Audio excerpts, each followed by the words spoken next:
오늘 이 수요일 저녁 함께 하신 우리 모든 성도님들 위해 또 하나님의 크고 풍성한 은혜 임하시기를 바랍니다.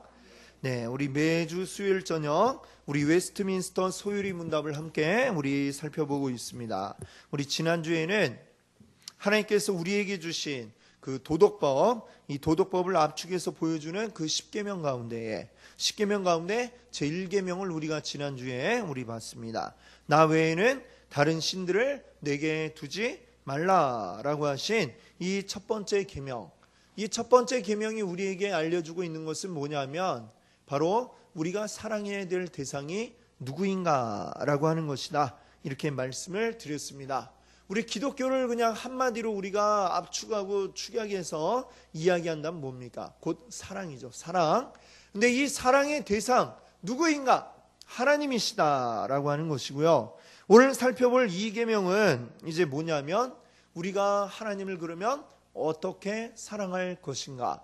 이 사랑의 방식에 대해서 이야기를 하고 있습니다. 자, 우리가 누구를 사랑하느냐 이것도 참 중요하지만요. 어떤 방식으로 사랑할 것인가 이것도 참 너무나도 중요합니다. 그냥 막 무작정 사랑한다고 해서 이게 다 사랑이 이루어지는 게 아니겠죠. 요즘 이렇게 뉴스를 보니까요. 어떤 사람들이 이제 많이 늘어나고 있냐면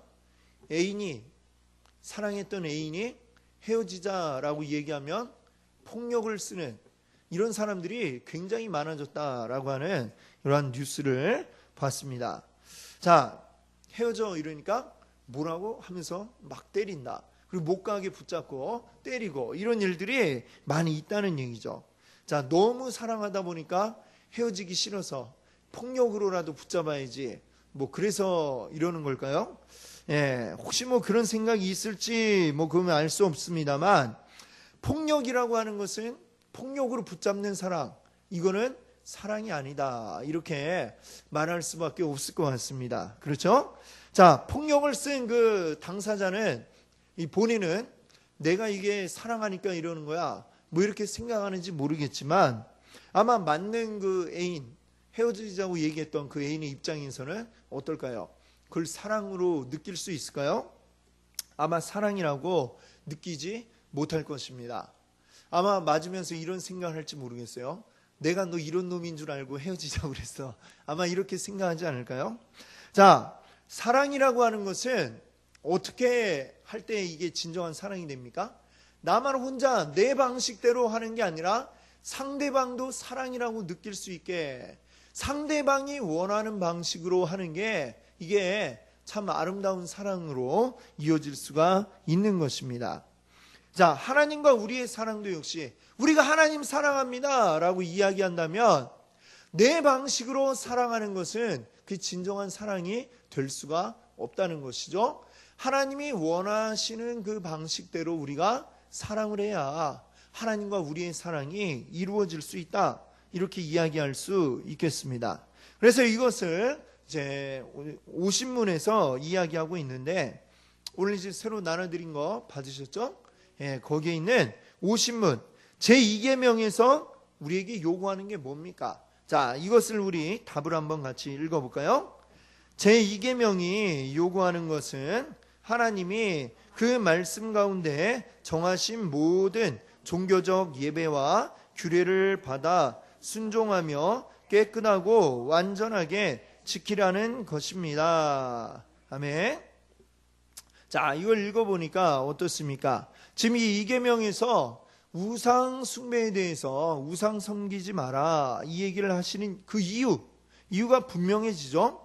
우상이란 결국 뭡니까? 하나님이 원하시는 방식이 아니다라고 하는 것입니다.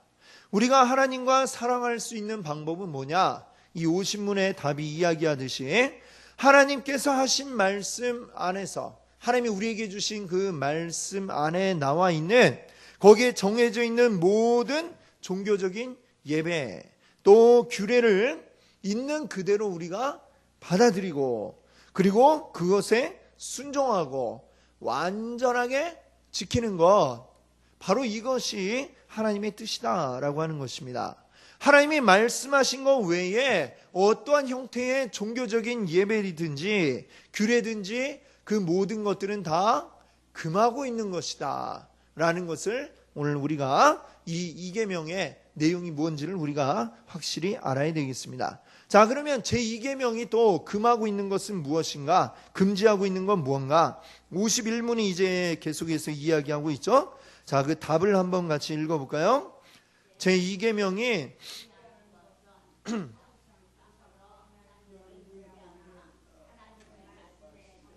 아는 다른 어떤 방법으로 예배하는 것입니다. 그렇습니다. 자, 여기에 보니까요. 여기 이제 형상하고 가로 열고 우상 이렇게 해놨죠.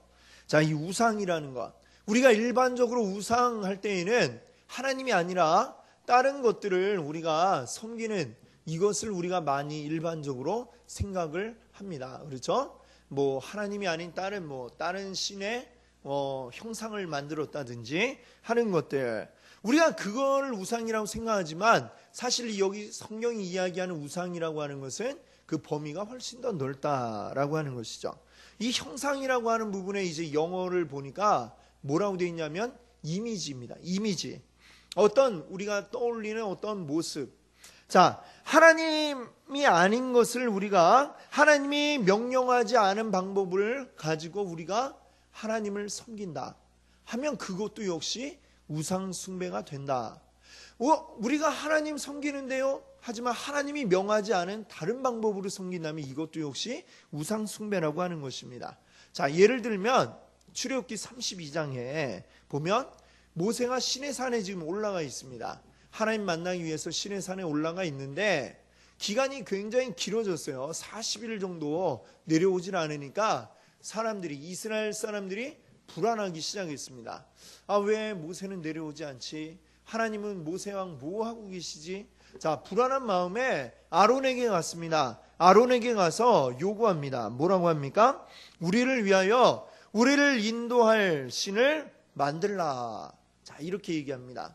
하나님 지금 나타나지도 않으시고 우린 불안하니까 뭔가 하나님이라고 할 수 있는 걸 우리에게 보여달라. 이렇게 이야기하는 것이죠. 보여달라. 어떤 형상을 만들어달라. 바로 어떤 이미지를 우리에게 보여달라라고 하는 그러한 이야기가 되겠습니다. 자, 그 요구에 아론이 어떻게 합니까? 자, 당신들 가지고 있는 금을 다 가지고 오세요 해서 금을 녹여갖고 뭘 만들었죠? 송아지, 금 송아지를 만들었습니다. 그러고 나서 뭐라고 이야기하느냐? 너희를 애굽 땅에서 인도하여 낸 너희의 신이로다. 이렇게 이야기를 했습니다. 그러니까 이 사람들은 와, 하나님이 지금 우리 눈앞에 보이는구나 이러면서 기뻐하면서 축제를 벌였다라고 하는 그 이야기가 32장에 나오고 있습니다. 여기에 뭐라고 이야기할 수 있을까요? 아론이 아마 이렇게 얘기하지 않았을까요? 모세가 내려왔을 때 우리 하나님이라고 생각하고 이걸 하나님이라 생각하고 우리가 기뻐하고 예배하는 겁니다. 자, 근데 그것을 하나님이 기뻐하셨습니까? 기뻐하지 않으셨죠. 왜? 그 송아지는 하나님이 아니기 때문에 그렇다는 것입니다. 우리가 아무리 어찌되었건 금송아지건 뭐건 우리가 하나님 이름을 놓고 기뻐하고 있지 않습니까? 아무리 그렇게 변명해봤자 그것은 하나님이 아니고 하나님이 아닌 것을 예배하는 것이 되고 말았습니다. 그렇기 때문에 그것은 우상 숭배가 되고 말았다라고 하는 것이죠. 자, 분명히 우리가 기억해야 할 것은 어떤 방식이 되었건 간에 무조건 하나님만 경배하면 되느냐? 그렇지 않다라고 하는 것입니다. 하나님이 기뻐하시는 방법, 하나님이 원하시는 방법, 하나님이 말씀하신 그 방법에 의해서 우리가 하나님을 경배할 때 하나님이 기뻐하신다라고 하는 것입니다. 자, 더군다나 이 금송아지가 위험한 이유는 무엇입니까? 하나님이 아닌데 이걸 하나님이라고 지금 이야기를 하고 있는 것이죠. 자, 그 금송아지가 하나님이 아닌데 하나님이야 라고 이야기하면 사람들이 그걸 바라보고 이렇게 하나님이 이런 분인가? 금 같은 분인가? 아니면 송아지 같은 분인가? 자, 그걸 가지고 이제 사람들이 생각을 하기 시작하죠. 그러면 하나님이 어떤 분이신가? 진짜 하나님이 말씀하신 거에서 하나님을 알고 깨달아야 되는데 금 송아지를 갖다 놓고 그 금 송아지를 묵상하면서 거기에서 이제 하나님을 생각해낸다 이거죠. 그럼 하나님이 아닌 곳에서 하나님을 생각하니까 당연히 하나님을 오해하게 되고 맙니다. 그리고 하나님을 잘못 생각하게 되고 잘못된 하나님을 그들이 알아가게 되고 만다라고 하는 것입니다. 자, 특별히 우리 사람의 이 뇌의 이 기억 시스템이라고 하는 게 주로 어떤 이미지를 잘 기억하도록 이렇게 우리의 뇌가 되어 있다고 합니다. 그래서 우리가 어떤 영화 같은 것을 이제 보거나 하게 되면 어떻습니까? 그 영화에 나온 좋은 대사, 멋있어 하는데 좀 지나면 그 대사가 잘 기억이 나지를 않습니다. 뭐라고 한 것 같은데 이러죠. 그런데 우리가 그 영화의 어떤 장면 같은 거는 상당히 우리가 시간이 오래 흘러도 어떤 명화에 나오는 멋진 그 장면들은 뭐 10년, 20년이 흘러도 그 장면이 탁 이렇게 머리에 떠오르는 그런 경험들을 아마 해 보셨을 것입니다. 그러니까 우리 머리는 좀 어떤 이미지라는 걸 상당히 더 좋아하는 그게 우리의 뇌라는 거죠. 그래서 이런 원리를 이용해서 뭐 연상 기억법 뭐 이런 것들도 나와 있습니다. 뭐 영어 단어를 외울 때에 그냥 단어 딱 써 있고 그 뜻 써 있고 그것만 막 디릭다 외우면 순간 금방 외워지는데 시간이 좀 지나면 또 금방 까먹고 그러니까 이제 어떻게 외우냐면은 영어 단어에 그 뜻을 나타내는 어떤 그림이 이제 그 옆에 같이 나와 있고 해서 같이 외우도록 그렇게 외우면 이제 훨씬 더 오랫동안 기억에 남는다고 그러죠. 그래서 이제 뭐 그런 기억법, 우리 뇌가 원하는 방식으로 이제 단어를 외우도록 만들어진 기억법이죠. 자, 우리 뇌라고 하는 게 어떤 이미지에 상당히 이제 더 끌린다라고 지금 이제 말씀을 드렸습니다. 그러다 보니까 사람의 이제 특성이에요, 그게. 그러다 보니까 어떤 글이나 어떤 말 이런 거보다는 눈에 보여지는 어떤 형상, 어떤 이미지 이런 것을 우리가 더 원하는 이런 것이 우리의 본성이라고 하는 거죠. 그러다 보니까 하나님에 대해서도 역시 마찬가지예요. 하나님이 분명 우리에게 나는 어떤 존재다 말씀하셨잖아요. 성경에 말씀하셨는데 이게 말씀으로 또 글로 기록이 되어 있다 보니까 이걸 뭔가 좀 하나님에 대한 어떤 이미지로 내가 봤으면 하는 그 마음이 사람 속에 있다는 거죠. 자, 그러다 보니까 어떤 이미지를 자꾸 만들어냅니다. 지금 아론이 만들어낸 금송아지 역시 마찬가지로 그런 것이죠.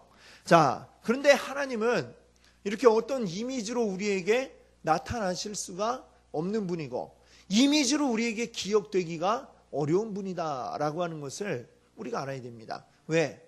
하나님 우리에게 어떤 형상도 보여준 적이 없으시기 때문에 그렇습니다.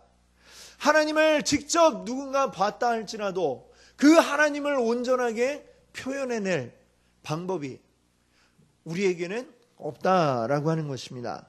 우리가 보고 알 수 있는 것은 하나님의 극히 일부분.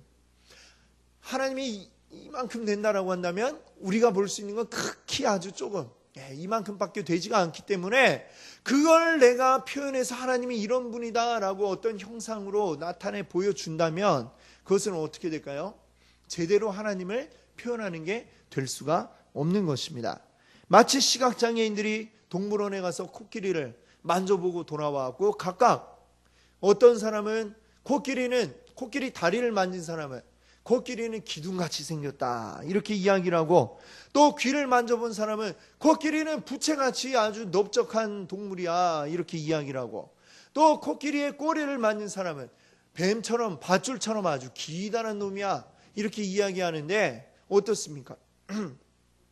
코끼리의 부분으로는 잘 설명을 한 것이지만 코끼리라고 하는 전체 동물을 제대로 이야기하지는 못했죠. 그래서 그들은 다 코끼리를 오해할 수밖에 없는 것처럼 우리가 하나님에 대해서 뭐라고 이야기하고 하나님의 형상을 우리가 표현을 한다면 하나님 전체를 우리가 다 표현할 수가 없기 때문에 그것은 반드시 하나님을 오해하게 만들 수밖에 없다라고 하는 것입니다. 그래서 하나님은 하나님에 대해서 어떤 형상이든지 만들지 말아라. 왜? 뭐든지 만들면 그건 다 나를 오해하게 만들고 잘못 알게 만드는 그런 게 될 수밖에 없다. 이렇게 말씀하시는 것입니다. 자, 그러면 우리는 어떻게 하나님을 알 수가 있습니까? 하나님은 우리가 하나님에 대해서 알 수 있는 만큼 우리에게 알려주고 보여주고 하나님 자신을 계시해서 알려주시는 것이죠. 자, 우리에게 필요한 모든 것들을 하나님이 이 성경 안에 다 말씀해 놓으셨습니다. 그것을 우리가 믿고 우리가 따르면 우리가 필요한 만큼 하나님을 충분히 알 수 있다는 것이죠. 그러니까 우리가 그 이상 넘어서는 어떤 우리가 하나님의 형상을 그린다든지 하나님의 어떤 모습을 우리가 상상하고 만들어내는 이러한 일들을 해서는 안 된다라는 것이 오늘 하나님이 우리에게 주시는 말씀입니다.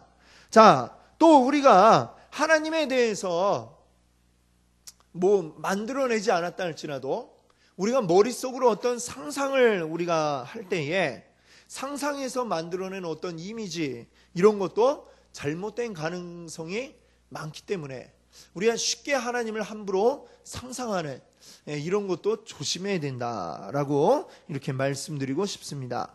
자, 왜냐하면 우리가 하나님 이러면 왠지 하나님 어쨌거나 우리는 어떻게 생각합니까? 머리에 탁 떠오르실 때 사람의 어떤 모습같이 뭐 때로는 뭐 옛날 이야기에 산신령같이 흰 옷을 입고 수염도 많이 난 뭐 그런 모습 이렇게 싹 떠오르게 되지 않습니까? 근데 그런 모습이 진짜일까? 우리 하나님의 모습을 전혀 우리가 알 수가 없습니다. 이 성경을 보면 하나님 마치 사람의 모습을 하고 계신 것처럼 표현되어 있는 그 구절들이 있습니다. 뭐 하나님이 듣는다 하시고 또 말씀한다 하시고 또 뭐 손을 내밀어서 잡아준다고 하시고 그러니까 자, 마치 사람의 어떤 모습 가지고 계신 것처럼 생각이 되어질 수 있는데 이런 것들을 이제 신학에서 이제 뭐라고 하냐면 신인 동영론이다 이렇게 얘기합니다. 이거는 뭐냐면 이 성경의 저자들이 하나님을 우리가 어떤 이해하기 쉽도록 사람의 모습인 것처럼 이렇게 가정하고 표현을 해서 그렇게 성경에 적혀 있는 것 뿐이지 실제 하나님이 이러한 모습을 가지셨을 것이다. 그렇게는 우리가 할 수 없다는 얘기죠. 그러니까 우리가 하나님의 모습을 어떤 이제 뭐 상상하고 하는 거, 뭐 상상은 자유지만 우리가 너무 지나치게 구체적으로 하나님의 모습을 상상하는 것도 이것도 잘못될 수 있으니까 이것도 조심해야 되겠다 이렇게 말씀드리고 싶습니다. 그저 하나님은 하나님이다 라고만 이렇게 우리가 생각을 하시고 그 하나님이 우리에게 보여주시고 알려주시는 그만큼만 우리가 생각하고 알게 되기를 바랍니다. 자, 또 하나 더 우리가 조심해야 할 것이 어떤 종교적인 어떤 상징물 이런 것들도 우리가 굉장히 조심을 해야 됩니다.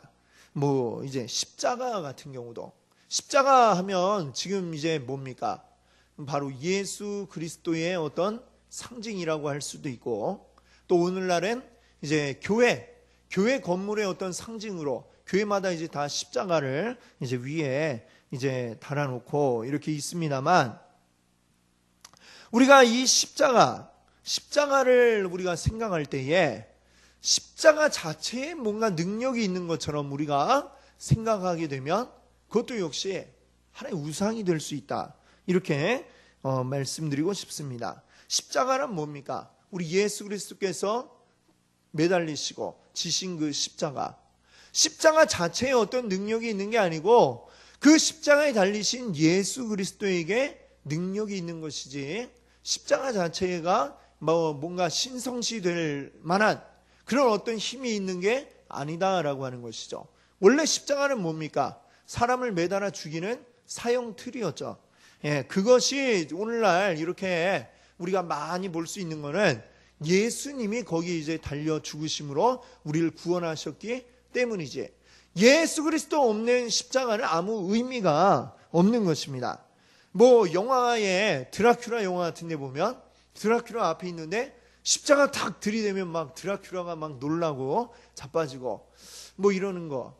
예, 드라큘라 자체도 물론 없는 것이긴 하지만 그런 식으로 십자가 자체에 어떤 능력이 있다라는 우리의 생각, 이 생각도 역시 이제 잘못된 생각이다라는 것을 우리가 기억해야 되겠습니다.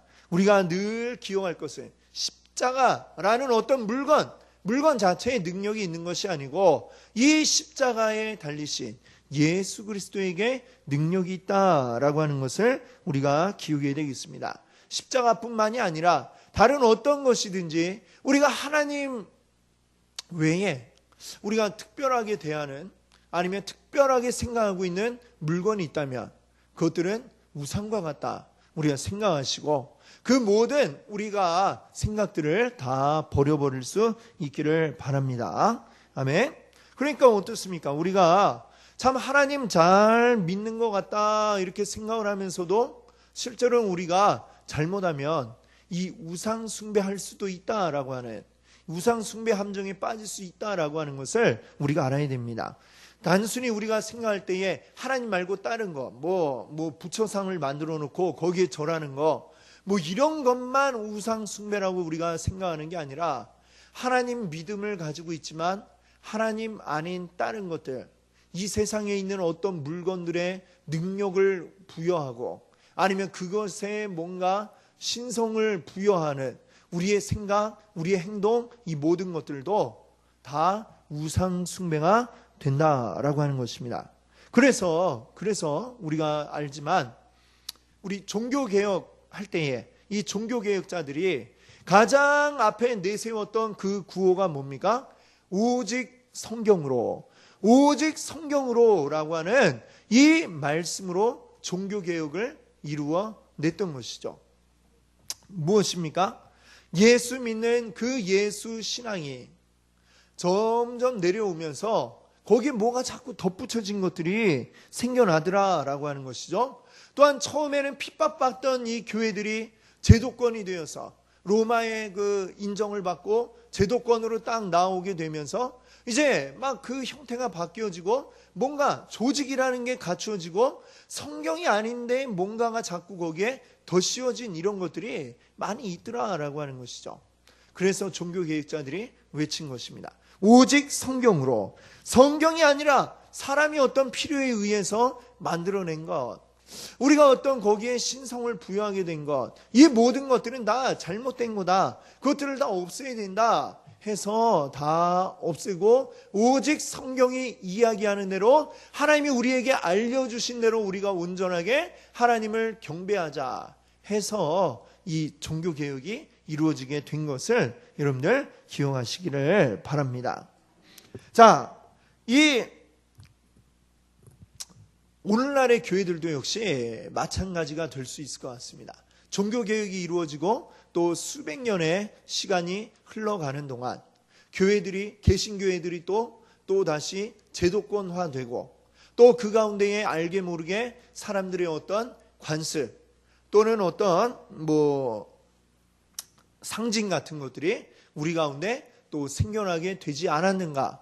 우리가 늘상 하나님의 말씀에 비추어서 이런 것들을 발견하면 제거하고 우리의 이 교회라고 하는 곳에 어떤 우상이 생겨나지 않도록 우리가 늘 하나님의 말씀에 비추어서 생각해 볼 수 있게 되어야 하겠습니다.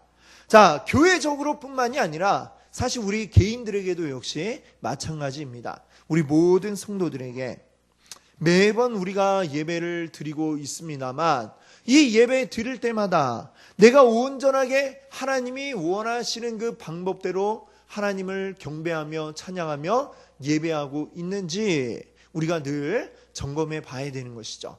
교회적으로도 그렇고 우리 개인적으로도 그렇습니다. 자, 내가 내 생각과 내 방법대로 하나님을 예배하고 있는 건 아닐까? 이런 것들을 늘 말씀과 기도로 점검하면서 그 잘못된 모습이 보일 때 회개하고 이것을 잘라내고 오직 하나님의 말씀 위에 서 있기를 우리가 늘 힘써 나아가야 될 줄로 믿습니다. 출애굽기 20장 4절은 뭐라고 말씀하고 있습니까?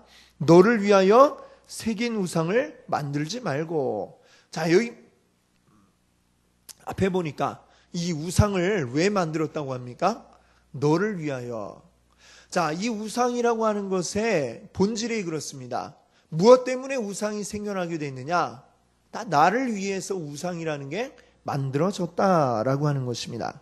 우상이란 기본적으로 이 나를 위한 것이죠. 왜 돌을 깎아놓고 거기다 막 비나이다 하는 이유가 뭡니까? 다 나를 위해서죠. 잘 되게 해주세요. 나 잘 되게 해주세요. 내 자식 잘 되게 해주세요. 병 낫게 해주세요. 승진하게 해주세요. 돈 많이 벌게 해주세요. 이런 욕심을 가지고 나를 위해서 빌기 시작을 해서 우상이 나오게 된 것입니다. 이 옛날 출애굽할 당시에 가나안에 있던 수많은 우상들, 바알이나 아세라나 이것들이 왜 나오게 되었습니까? 바알과 아세라는 무엇을 위해서 그들이 섬긴 거죠? 농사 잘 되게 해달라고 그 우상들을 섬기고, 아세라 같은 경우는 또 뭡니까? 이 다산의 신이라 하지 않습니까? 아이 많이 낳고 풍요롭고 이런 거 우리에게 달라고 막 빌었던 것이죠. 우상이란 근본적으로 나를 위해서 사람이 만들어낸 것입니다. 자, 나를 위한 어떤 경배, 이것이 우상이 될 수 있다라고 하는 것입니다. 우리가 하나님 앞에 예배할 때에도 내 욕심으로 내가 하나님께 예배하는 거 아닐까? 내 욕심으로 하나님께 기도하는 게 아닐까? 내 욕심을 가지고 하나님 앞에 구하고 한다면 이것도 역시 우상 숭배가 될 수 있다는 것입니다. 내 욕심이 아니라 온전히 하나님의 뜻에 합당하게 우리가 기도할 수 있게 되시기를 바랍니다. 우리 하나님을 경배하는 이유가 뭡니까? 나 잘되게 해달라고 그것을 바라고 우리가 경배하는 것이 아니라 하나님이 우리를 구원해 주신 게, 하나님이 우리를 구원하신 그 사랑이 너무 감사하고 고마워서 우리가 하나님 앞에 손들고 나와 무릎 꿇고 기도하고 하나님께 경배하고 하나님의 높으신 이름을 찬양하고 이러는 것인 줄로 믿습니다. 아멘. 하나님 앞에 이렇게 우리가 온전히 찬양하며 나아갈 때에 하나님께서는 하나님의 자녀들에게 또한 이 땅 가운데 살아갈 힘을 주시고 하나님께서 또한 우리에게 더불어서 복을 주시는 것인 줄 믿습니다. 아멘. 순서가 그렇다는 거예요. 하나님을 먼저 우리가 온전하게 경배하면 하나님이 우리에게 복도 주십니다. 우리가 복 달라고 해서 하나님 앞에 기도하는 것이 아니라 하나님을 온전히 찬양하고 경배하는 곳에, 하나님의 은혜가 가득한 곳에 하나님의 복도 동시에 임하게 될 줄로 믿습니다. 아멘. 자, 이제 마지막으로 우리 52문을 우리 한번 같이 또 볼까요? 제2계명이 지키라 한 이유가 무엇입니까? 묻고 있는데요. 그 답을 한번 같이 읽어보겠습니다. 제2계명이 지키라 한 이유들은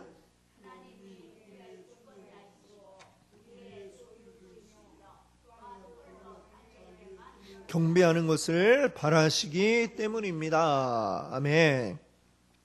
하나님께서 우리에게 이 계명을 지켜라, 그리고 이 계명을 주신 이유는 하나님만이 우리를 움직이실 수 있는 주권자이시다라고 하는 것입니다. 내가 내 뜻대로 내 마음대로 살아가는 것 같지만 내가 내 주인이 아니라 나의 주권자, 주인은 오직 여호와 하나님이시다라고 하는 것을 기억하라는 것입니다. 또 하나님만이 우리의 소유권을 가지고 계신 분이십니다. 그래서 우리는 이 땅 가운데서 오직 여호와 하나님만 경배해야 하는 것입니다. 오직 하나님만 높여드려야 하는 것입니다.